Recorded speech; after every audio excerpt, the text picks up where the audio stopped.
El pan nuestro de cada día. Una palabra para el corazón. Una palabra de vida. Restaurando a las familias.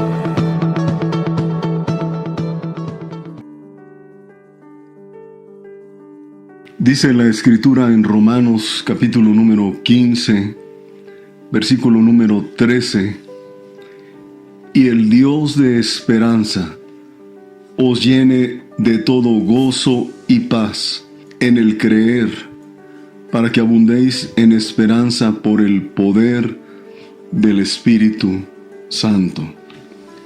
Amado Padre, quiero rogar tu dirección, quiero pedirte que a través de la palabra seas trayendo, mi Dios, al corazón de los que escuchan lo que tú deseas hablar a sus vidas. Te lo ruego en el nombre de Jesucristo. Amén. Quiero en este día hablarles del tema el Dios de esperanza. Como acabamos de leer en la carta a los Romanos capítulo 15 versículo 3, el apóstol Pablo expresa: el Dios de esperanza los llene de todo gozo y paz en el creer, para que abundes o te llenes de esperanza por el poder del Espíritu Santo. Qué importante es tener esperanza. Ahora, ¿cuál es la diferencia entre esperanza y fe? Fe es creer algo presente, algo que en este tiempo, en este momento estamos necesitando. Pero esperanza es algo que creemos que vendrá. La Escritura nos enseña en el Evangelio de Lucas capítulo número 7, versículo 11 y 12, de una mujer que estaba en un poblado llamado Naín. Dice la Escritura que el Señor Jesucristo llegó a este lugar, y cuando estaban en ese lugar había este funeral. Dice la Escritura: aconteció después que él iba a la ciudad que se llama Naín. Iban con él muchos de sus discípulos y una gran multitud. Cuando llegó cerca de la puerta de la ciudad, he aquí que llevaban a enterrar a un difunto, hijo único de su madre, la cual era viuda, y había con ella mucha gente de la ciudad. Qué contraste, ¿verdad? Por un lado, el Señor Jesús con una multitud que lo seguía. ¿Puede usted imaginar cómo iba esa multitud? Muy seguramente contentos. Escuchaban del Maestro. Los enfermos eran sanados. Muy seguramente que había gran gozo en ellos. Pero por otro lado, una mujer con una total desesperanza. Había tristeza en ella, sí, en sobremanera. Y esa es la desesperanza, es cuando perdemos toda posibilidad, todo meta. No hay pensamientos como cuando me case tendré hijos, o ahora que yo tenga mi casa. Vamos, no hay nada que pensemos con ánimo hacia el futuro. Cuando se perdió la esperanza, amados, es el primer paso hacia una muerte segura. Pero vamos a hablar de esto. 1. ¿Qué puede hacer o qué puede llevar a una persona o familia o aún a una nación a perder toda esperanza? En primer lugar, cuando el pecado trae graves consecuencias sobre nuestras vidas y sobre la vida de nuestra familia.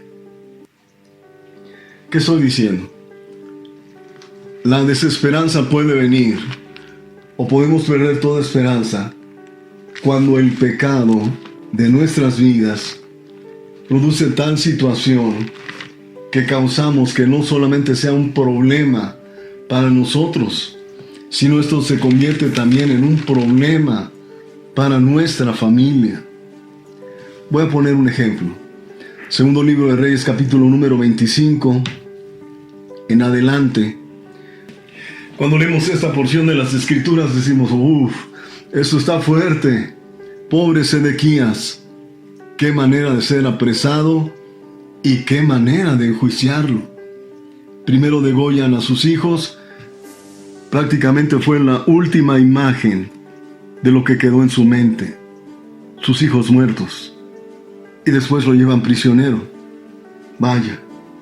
Pero ¿por qué sucedió todo esto? Bueno, tendríamos que leer todo el contexto de lo que vivió Israel. No por un año, ni dos, ni tres, ni cuatro. Por muchos años vivieron en una continua maldad. Rey tras rey, rey tras rey. Parecía que el pecado sobreabundaba en Jerusalén, en Israel. Hasta que el Señor dijo basta. Y trajo esta sentencia sobre la nación y especialmente sobre la vida del rey.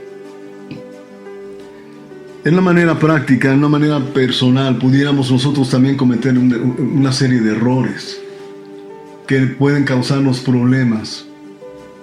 Tal vez no como le sucedió al rey Sedequías, desde luego, pero sí indiscutiblemente podríamos tener vergüenza, podríamos sufrir afrenta o cárcel, o situaciones tan graves, tan difíciles, por causa de nuestros errores, del pecado en nuestra vida. Segundo, la desesperanza viene cuando una enfermedad irrumpe sobre nuestras vidas y esa enfermedad no tiene ninguna posibilidad de ser sanada. En el Evangelio de Juan, capítulo número 5, la Escritura nos habla de un hombre que estaba paralítico.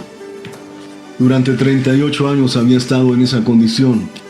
Probablemente usted recuerda este pasaje. Habla del paralítico de Betesda.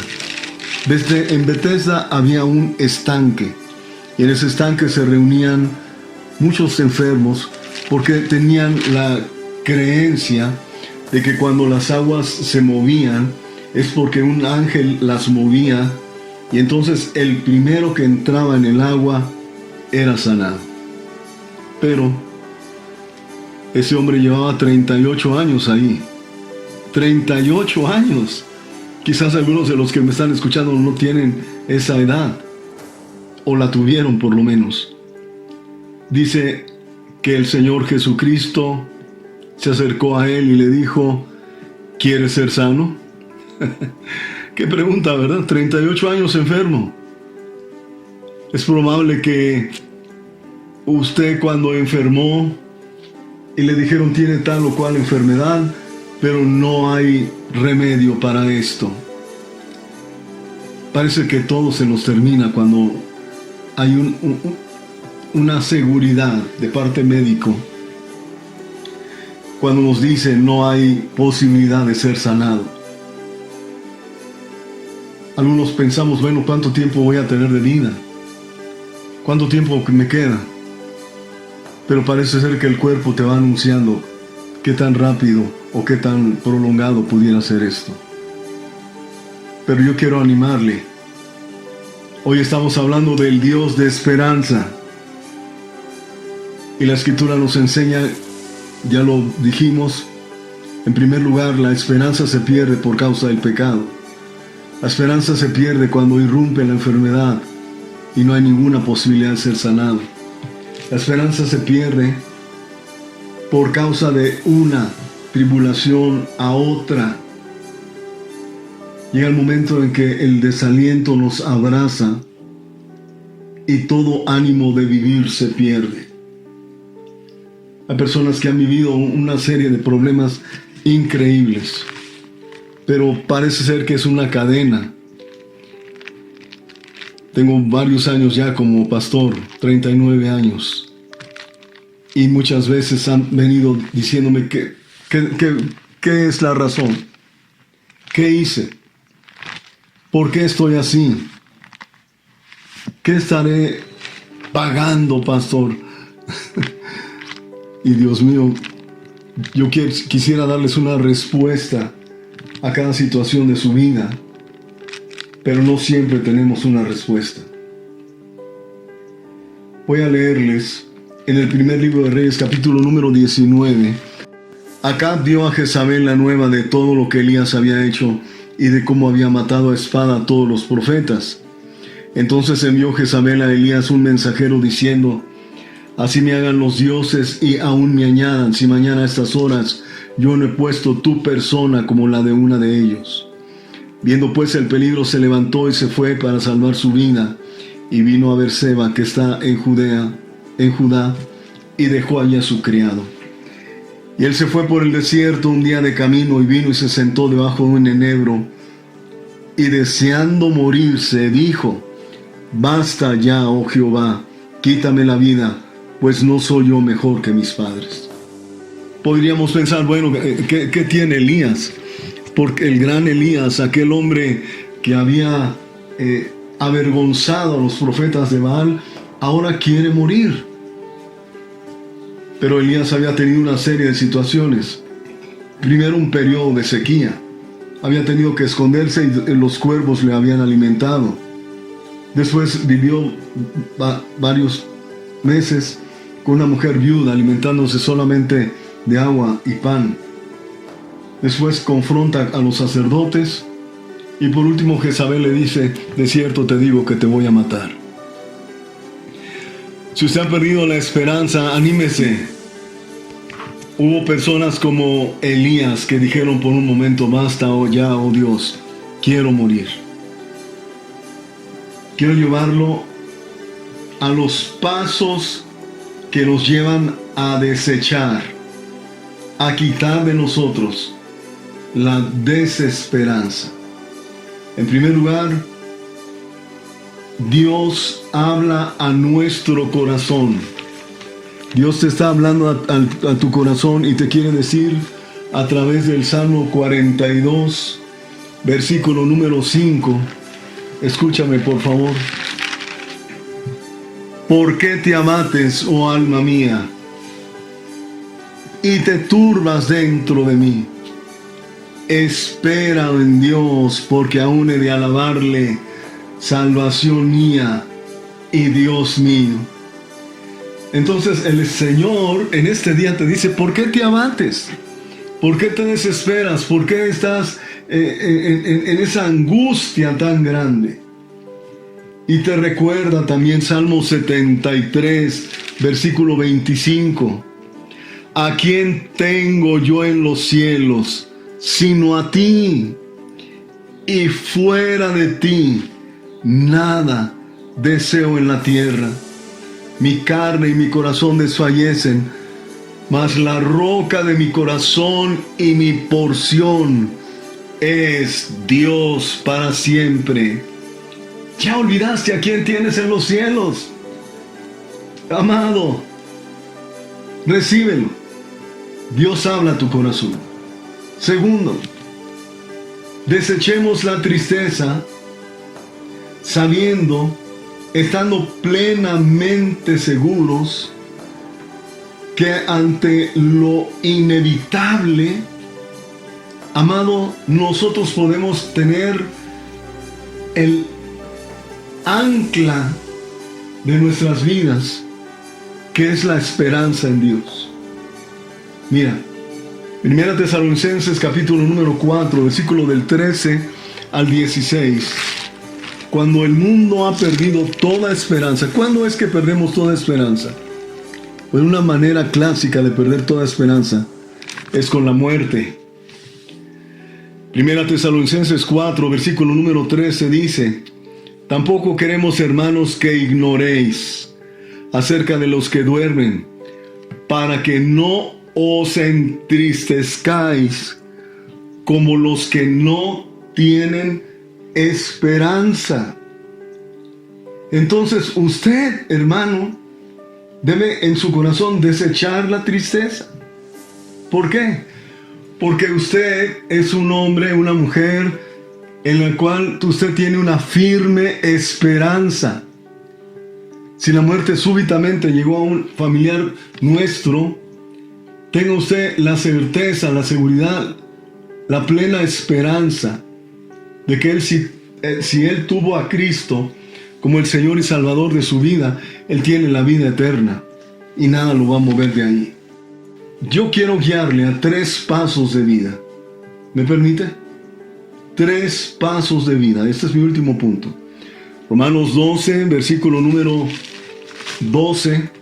La Escritura nos enseña 3 aspectos preciosos en los cuales podemos tener una firmeza clara, plena de la esperanza.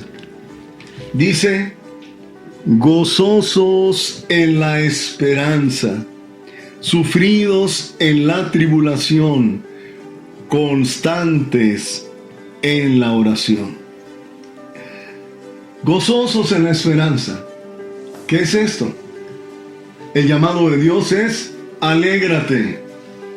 ¿Por qué?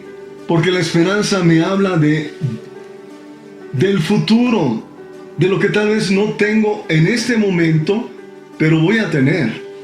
En primer lugar, vida eterna, un cuerpo incorruptible. Voy a tener una morada con Cristo. ¿Recuerdas? En la casa de mi Padre muchas moradas hay. Voy pues a preparar lugar para ustedes. Usted va a tener una morada con el Señor. El reino de los cielos, usted va a reinar con Cristo por la eternidad. Entonces la muerte, ni la tribulación, nada nos va a separar del amor de Dios. Entonces nosotros estamos gozosos en la esperanza, sufridos en la tribulación. ¿Por qué? Porque sabemos soportar la adversidad sin quejarnos ni rebelarnos, sabiendo que nuestras vidas están en aquel que nos consuela. La segunda carta a los Corintios, capítulo número 1. Amados, la Escritura nos dice que somos consolados con el Dios de toda consolación, el cual nos consuela en todas nuestras tribulaciones, para que también nosotros podamos consolar a los que están en cualquier tribulación, por medio de la consolación con que nosotros somos consolados por Dios. Sufridos en la tribulación. Recuerda, en la tribulación Dios tiene un propósito. Job capítulo número 1, versículo 22 dice la Escritura que Dios no le atribuyó a Dios ningún despropósito. Y recuerda todo lo que vivió Job. Por último, constantes en la oración. Ya sea en una forma personal o grupal, la oración produce paz, ánimo, vigor. La comunión con nuestro Dios será la forma más efectiva de mantenernos firmes y con una esperanza segura. Amados, concluimos. Hemos creído en el Dios de esperanza. El Dios que, pese a todas las situaciones que pudieran llevar a alguien a una desesperanza, nosotros nos recordamos en este día que hemos creído en el Dios que nos ha dado esperanza y en Él permanecemos. Amado Padre, gracias por tu palabra. Sea tu amor y tu gracia abundando en la mente y el corazón de cada uno de mis hermanos. Y te damos gracias, Señor, porque tú eres el Dios de nuestra esperanza. Amén.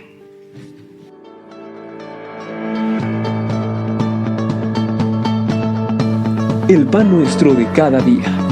Una palabra para el corazón. Una palabra de vida. Restaurando a las familias.